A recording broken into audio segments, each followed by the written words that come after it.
Damos as boas-vindas a mais um episódio do canal Quanta para mim. Hoje vamos falar de ESG, práticas ambientais, sociais e governança que vem transformando a forma que o mercado financeiro avalia riscos e enxerga as oportunidades. Cada vez mais investidores buscam unir retorno financeiro, responsabilidade e propósito. E esse é o tema da nossa conversa de hoje. Para enriquecer esse bate-papo, recebemos a gestora Icatu Vanguarda, parceira da Quanta e especialista nesse tema. Seja bem-vinda, Paula, e é um prazer receber você no nosso podcast. Ai, muito obrigada, Tamires, pelo convite, por estar aqui falando desse tema, que é um tema super interessante, e ainda eu acho que precisa de um maior conhecimento e profundidade aí para os investidores entenderem exatamente o que quer dizer essa sopa de letrinha ESG. Então, vamos lá, para a gente começar. Explica para a gente o que significa ESG e por que ele se tornou um termo tão relevante no mercado financeiro. Perfeito. Então vamos lá. Primeiro, assim, decodificando o que quer dizer ESG, né? Essa é uma sigla em inglês, né? Que a gente traduzindo aqui para o português seria ASG, A de ambiental, S de social e G de governança, como você bem colocou no nosso início aqui do nosso podcast. E o que quer dizer o ambiental, social e governança? Então, ambiental são práticas, de fato, que de alguma maneira tem impacto positivo sobre o meio ambiente, né? Se a gente pensa na parte positiva, né, de eh, pegadas de carbono, de tratamento de resíduos, tudo que envolve o impacto que você causa no meio ambiente e que possa ter efeito sobre o clima de maneira em geral, isso a gente pensa como a parte do A do ESG. O social é a parte de como as empresas se relacionam com seus prestadores de serviços, com seus funcionários, como ela interage com a sociedade de maneira geral, né? Se ela tem programas de inclusão social, se ela tem programas de diversidade no seu conjunto de colaboradores. Então, isso é muito como a empresa se relaciona com a sociedade. Esse seria o S de social. E o G é uma questão de governança. É como a empresa, de fato, é transparente no seu processo de governança, de gestão, quanto isso fica claro para os seus acionistas, dos processos que estão sendo tomados, os processos decisórios, como eles são tomados, se isso é claro, se tem um respeito com relação aos acionistas minoritários em uma empresa, por exemplo, de capital aberto. Então, a governança é como a empresa está se comportando na sua gestão, né? Então, assim, uma boa gestão traduz numa boa governança. Então, isso é o que é ESG. E aí, no mercado financeiro, né, a gente vê que o volume de recursos sob gestão dos fundos ESG cresceu 28% até maio de 2025, segundo o Itaú.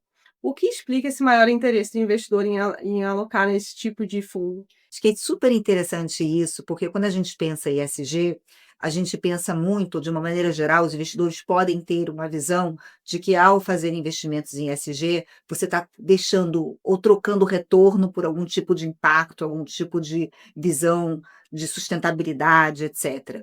Mas não é necessariamente isso o caso. O que a gente tem visto, e isso não são estudos, isso de fato é a prática, porque a gente já tem um histórico aí razoável de fundos que estão ligados a ESG tanto no Brasil quanto globalmente, eu digo até globalmente mais que no Brasil, porque aqui no Brasil a gente ainda é um pouco incipiente nesse processo de adoção de ESG, mas existe já assim, um histórico que corrobora o fato de que ESG, empresas que adotam práticas de ESG, no longo prazo tendem a performar inclusive melhor do que as empresas que não adotam esse tipo de práticas. E por quê? Porque ESG, quando a gente olhar, né, voltar lá no nosso A, no nosso S, no nosso G, são maneiras de você fazer mitigação de risco. No fundo, o ESG faz uma mitigação de risco mais bem construída do que uma empresa que não use esse processo na sua gestão. Então, ao você fazer mitigação de risco, isso também vai gerar oportunidade de investimento. Então, isso eu acho que o investidor está começando a ter essa consciência de que, primeiro, você fazer um investimento sustentável não quer dizer que você está deixando o dinheiro na mesa, isso é um. E segundo, que existe de fato um apetite por certo tipo de investidores de fazer um investimento com impacto, combinar o investimento com impacto com um investimento sustentável que seja rentável no longo prazo. Então, acho que essa combinação tem gerado esse maior interesse. Então a gente vê que a gente não precisa abrir mão do retorno, né? Às vezes a pessoa tem essa impressão de que, né, não, então eu vou ter que ter uma coisa ou outra. Não, a gente consegue unir, né, o ESG e essa rentabilidade. E na prática, como que as gestoras têm, colocado o ESG em ação? Você pode compartilhar alguns exemplos? Claro, então vamos lá. Então existem algumas maneiras de você incluir ESG no seu processo de investimento, né. Então se a gente pensa numa maneira tradicional de gestão de portfólio, e eu digo tradicional, digamos, a convencional, que é o que normalmente é feito quando a gente não considera ESG, você faz um modelo ali de avaliação das empresas, você faz um modelo de, cash flow, streaming, né, você vai olhar ali o valuation das empresas, enfim, você faz uma análise das empresas olhando dados de balanço das empresas, dados de mercado, dados macroeconômicos e faz ali um modelo que vai fazer uma precificação daquele ativo, né. O ESG, empresas que adotam, ou gestoras que adotam ESG no seu processo de construção de portfólio, incluem mais uma variável, essa variável ESG no processo decisório. Então, como eu disse, como o ESG é um processo de mitigação de risco, ao você incluir no seu processo de avaliação da empresa, além dos dados de balanço e dados financeiros e os dados macroeconômicos que você considera, você inclui esse outro parâmetro, que é como é que a empresa está lidando com a sociedade de maneira geral. Essa empresa cria uma diversidade no seu conselho? E por que isso é importante? Criar essa diversidade, porque isso gera pensamentos distintos. E a gente sabe que pessoas que pensam de maneira distintas trazem uma discussão mais rica, e isso impacta positivamente o negócio da empresa e ela se torna mais rentável. E mesma coisa em relação à governança. Empresas que fazem uma melhor governança têm menos riscos de ter impactos negativos no seu processo de gestão e serem eventualmente criticadas por uma falta de transparência e isso afetar negativamente o valor da sua empresa. Então é isso que é o ESG na prática, é você incorporar métricas muito claras no seu processo de avaliação das empresas. Acho que o maior desafio que existe nesse mercado de maneira geral quais são essas métricas, né. Então existe todo um esforço de padronização das métricas, e isso que tem acontecido no mundo inteiro, na Europa isso já é muito muito bem cristalizado, existe toda uma regulação muito clara de como fazer essas medições, e no Brasil a gente está começando a incorporar isso aqui também, via Anbima, criando aí um manual de sustentabilidade, via Previc, que é o nosso regulador dos fundos de pensão, que também está começando a ter essa discussão. Então, acho que tem vários caminhos aí, mas certamente o regulador tem um papel importante nesse processo. Com certeza. E vai ajudar, né, o investidor a conseguir identificar, né, esses como que a gente sabe que um fundo é ESG, que ele tem boas práticas e não é só marketing. Então eu queria ver se tu poderia ajudar a gente, como que a gente poderia identificar esses produtos? Porque a gente vai numa corretora ou qualquer lugar no mercado financeiro, tem uma série de fundos ali disponíveis, tá? Como é que eu acho esses fundos? Ah, ótima pergunta, isso é um pouco o que eu mencionei. Então a gente tem essas práticas já, então vamos lá. Então, uma primeira o esforço que eu pensando aqui no mercado brasileiro, nosso mercado onde a gente está inserido, foi que muitas gestoras foram buscar, e fundos de pensão também, buscar um selo ali do PRI, né, que são os princípios, né, de investimentos que sigam preceitos de boa sustentabilidade, né. Então, o PRI é uma instituição, a gente a Icatuva guarda, por exemplo, é signatária, vários fundos de pensão são signatários, várias, gestoras são signatárias, que mostra que você está, de alguma forma, incorporando esses movimentos de ESG no seu processo de gestão. Mas foi um primeiro passo, né, isso não quer dizer que agora aquele fundo, aquela gestora, todos os produtos daquela gestora passem a ser ESG. E aí começou a gerar uma polêmica, e isso vale não só para o Brasil, no mundo inteiro, de uma expressão que eu vou usar aqui, uma expressão em inglês chamada greenwashing. E é difícil traduzir isso para o português, né, lavagem verde, enfim, mas é uma maneira de você fazer justamente o que você mencionou, Tamires, da propaganda enganosa, digamos assim, de você ter um fundo que se coloca como ESG, mas na verdade não está fazendo nada diferente do que estava fazendo anteriormente e só botou isso como um marketing, tá, não tem profundidade ali. Então, os reguladores, de maneira geral, e aqui no Brasil não é diferente, passaram a criar uma que a gente chama de uma taxonomia, que são padrões, né, usar padrões como se fosse uma receita de bolo que cada para você poder colocar no seu fundo a sigla ESG, e o Brasil, especificamente a Ambima, coloca a palavra sustentabilidade, então são fundos IS, quando você olha IS, quer dizer que são fundos que são de sustentabilidade, que ISG é parte dessa sustentabilidade, eles estão seguindo regras muito específicas que foram estipuladas. Isso foi uma discussão, uma ampla discussão no mercado, isso não foi nada impositivo, até porque a Ambima é uma associação dos diferentes gestores e bancos, então ali teve uma discussão, uma construção do que seria essa padronização, que seria essa taxonomia, e hoje a gente tem fundos que seguem esses preceitos, eles têm esse sufixo IS, né, após o seu nome, então isso dá um pouco de um selo, de uma garantia. Então, esse é o movimento que tem acontecido. O Brasil, de alguma forma, se inspirou no modelo europeu, a Europa tem aí também fundos que são classificados de acordo com esses preceitos do regulador deles. Inclusive, eles estão numa fase muito mais madura do que a nossa, né? Lá na Europa, o ISG já é algo muito comum, então, uma parte substancial ali dos investidores, de fato, privilegiam fundos ISG vis-à-vis fundos que não sigam ISG, e eles ali têm fundos que chamam-se capítulo 8, capítulo 9, então eles têm até mais ISG ou menos ISG, eles têm essa chancela. E essa chancela dá ao investidor o conforto de que tem um regulador olhando ali, que de fato aquele fundo esteja seguindo os preceitos de ESG. Eu acho que esse é o caminho que dá mais conforto para a sociedade e para os investidores de maneira geral, de que de fato estão comprando aquilo que está sendo colocado e vendido para eles. Ó, ajudou bastante a gente identificar esses fundos aí, já deu um norte pra gente.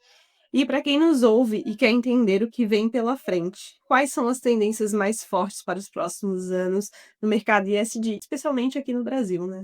Eu diria assim, quando a gente pensa, em ESG, de maneira geral, uma coisa que já é muito próxima da gente, né, do S e do G, eu diria que o ambiental é algo que a gente já entende muito bem. A gente tem empresas aqui brasileiras emitindo os bônus verdes, né, então isso já é uma prática. Então eu acho que dessa temática, talvez o S seja o que está mais incorporado, porque a gente sente mais os efeitos imediatos dos impactos ambientais, a gente sente no nosso dia a dia, né, a gente não precisa falar aqui do evento extremo climático que ocorreu sobre o Rio Grande do Sul no ano passado, que teve impactos extremamente negativos sobre a sociedade como um todo, mas sobre a economia e sobre as empresas que estão ali, dependem daquela região para poder, prestar seus serviços, produzir os seus produtos ou, enfim, estarem ali prestando serviço. Essas empresas, obviamente, sofreram com esse evento climático. Então, é muito próximo da gente, então a gente consegue entender bem e, de alguma feira, quantificar o impacto de aspectos ambientais na sociedade. Então, a gente entende que é por aí, a gente vê um caminho sendo construído já no Brasil. A gente tem o BNDES, inclusive, fazendo processos de seleção de investimentos, e o BNDES é o nosso Banco de Desenvolvimento, o Banco Brasileiro, então, obviamente, ali ele tem recursos bastante substanciais para promover essa agenda, então eles têm feito aí mandatos de ESG, principalmente na parte ambiental, né? Então, são questões aí que estão muito próximas da gente, que é a questão da redução da pegada de carbono, que os países, né, que assinaram o Acordo de Paris, de alguma forma se colocaram que vão fazer essa redução de emissão zero de carbono ao longo dos próximos anos. Então, acho que esse tema é um tema bem interessante e me parece um pouco mais avançado, não só por parte dos investidores de entendimento, mas por parte das empresas de adotarem também esses processos de ESG, do ESG no seu processo de gestão. Vamos seguir acompanhando para ver como é que esse mercado vai desenrolar, né? Mas quando a gente pensa em previdência, né, a gente pensa em planejamento de longo prazo. Faz sentido o universo de previdência considerar critérios ESG? Aí eu acho que se tem um segmento que deveria considerar critérios ESG, é justamente a previdência. Isso pelo uma único fato que previdência é realmente o processo de longo prazo, como você bem colocou, né. Porque o ESG, todas essas empresas que adotam esses processos de ESG, elas fazem isso para o longo prazo, não é uma coisa imediata. Claro que tem um custo para uma empresa, se adequar a esses processos. E se planta hoje aqui, aí usando uma analogia como para se colher no futuro. E as empresas que estão fazendo esses investimentos têm aí uma visão de longo prazo. Essas empresas tendem a ser mais sustentáveis no longo prazo, tendem a ser empresas de melhor qualidade, que vão navegar melhor em momentos de crise financeira, porque elas estão mais preparadas para estarem nesse movimento de eventual crise financeira. Então tem todo aí um benefício que no longo prazo, e aí isso aqui são estatísticas que a gente já apurou e são estatísticas que estão muito bem divulgadas no mercado, que fundos ESG no longo prazo tendem a gerar um impacto positivo de investimento. Então voltando àquilo que você perguntou lá no início, Tamires, o ESG não é deixar dinheiro na mesa, principalmente quando a gente pensa em longo prazo. E no mundo inteiro, a adoção, né, quando a gente pensar na Europa, que está na vanguarda da adoção do ESG, na Europa a gente vê que o impulsionador de ESG na temática de investimento são justamente os fundos de pensão. Então, acho que o fundo de pensão tem aí claramente um papel muito importante de fomentar essa discussão e de implementar ESG nos seus processos de investimento.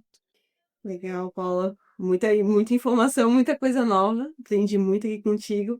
E eu gostaria muito de agradecer a tua presença aqui nesse podcast. E tem algum recado final que tu gostaria de dar para quem está ouvindo a gente? Ai, obrigada, Tamires. Eu que agradeço pela oportunidade de estar aqui falando desse tema, que é um tema tão rico, né? A gente poderia ficar aqui horas falando sobre isso, com certeza, mas acho que aqui para o nosso ouvinte, o que eu falo é o seguinte: investir com propósito, que quando a gente pensa em ESG, mais uma vez, não é necessariamente deixar de dar valor ao retorno que você espera. Então, a combinação é possível, é uma questão de fato, pensar no longo prazo e é melhor poder investir com impacto positivo e ainda por cima ter um retorno interessante nesse tipo de investimento. Então, algo a ser considerado. Então agora a gente encerra nosso episódio lembrando que ESG é sobre como escolhemos construir o futuro das organizações e do planeta. Ao integrar governança, responsabilidade social